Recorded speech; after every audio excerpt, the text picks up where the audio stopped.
ছোটবেলায় একটা বই পড়েছিলাম, নাম বুদ্ধিতে যার ব্যাখ্যা চলে না। বড় হয়েও এদেশের বহু ঘটনার বুদ্ধি দিয়ে ব্যাখ্যা করতে পারছি না। মনে হচ্ছে গোটা দেশের ভাবনা চিন্তাগুলো যেন একটা অবাস্তব ভিত্তির ওপর দাঁড়িয়ে।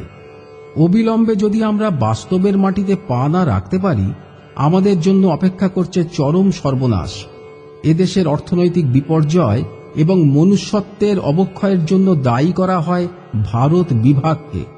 এই ভারত বিভাগ ছিল এদেশের তাবৎ হিন্দু নেতৃবৃন্দের নির্বুদ্ধিতার পরিণতি। শতকরা ৯৭ জন মুসলমানের দাবি ছিল হিন্দু মুসলমান দুটো পৃথক জাতি। হিন্দুর সঙ্গে পাশাপাশি বাস করে মুসলমানদের ধর্ম সংস্কৃতি অক্ষুণ্ণ রাখা অসম্ভব। অতএব আমাদের একটা হোমল্যান্ড চাই, যার নাম পাকিস্তান।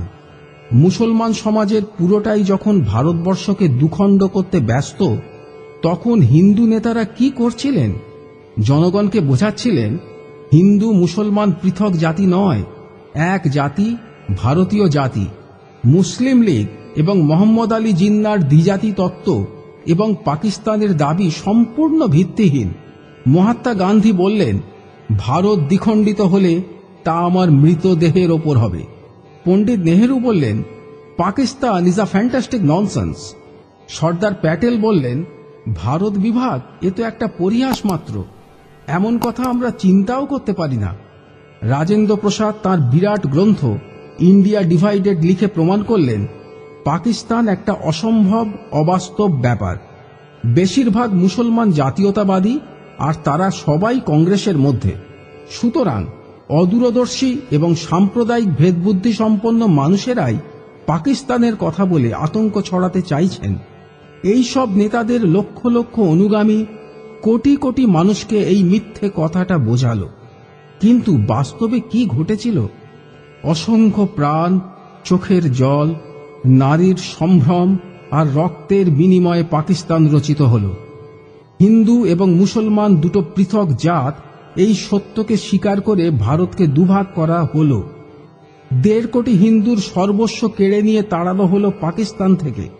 এখনো নিয়মিত তাড়ানো হচ্ছে এবং তাড়ানো হবে। এখন এদেশের জাতীয় নেতাদের এবং তাদের অনুগামীদের কি বলা হবে? ভণ্ড, মিথ্যাবাদী, আত্মপ্রবঞ্চক, অদূরদর্শী, ক্ষমতালোভী। প্রত্যেকটি বিশেষণ এদের কীর্তির উপযুক্ত, কিন্তু আমি তা বলবো না। এরা লোকান্তরিত, তাই এদের প্রতি শ্রদ্ধা নিয়েই বলবো, এরা ছিলেন দিব্যজ্ঞান সম্পন্ন কিন্তু কাণ্ডজ্ঞানহীন। এদের কোনো আচরণই বুদ্ধি দিয়ে ব্যাখ্যা করা যায় না। স্বাধীনতা আন্দোলনে হিন্দু তার জীবন উৎসর্গ করেছে স্বর্গীয় প্রেরণায়।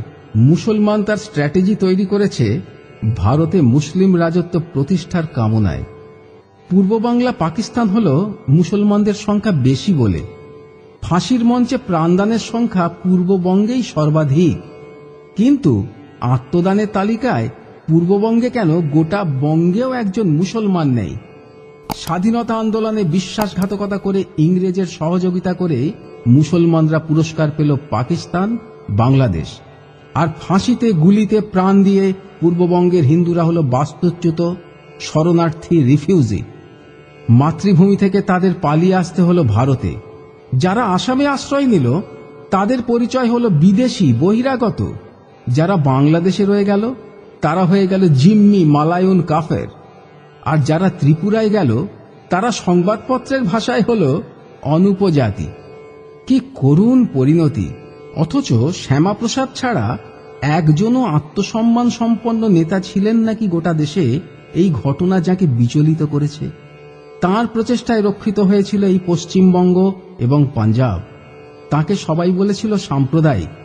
শ্যামাপ্রসাদ কাশ্মীরের চূড়ান্ত ভারতভুক্তি চেয়েছিলেন, ৩৭০ ধারার উচ্ছেদ চেয়েছিলেন।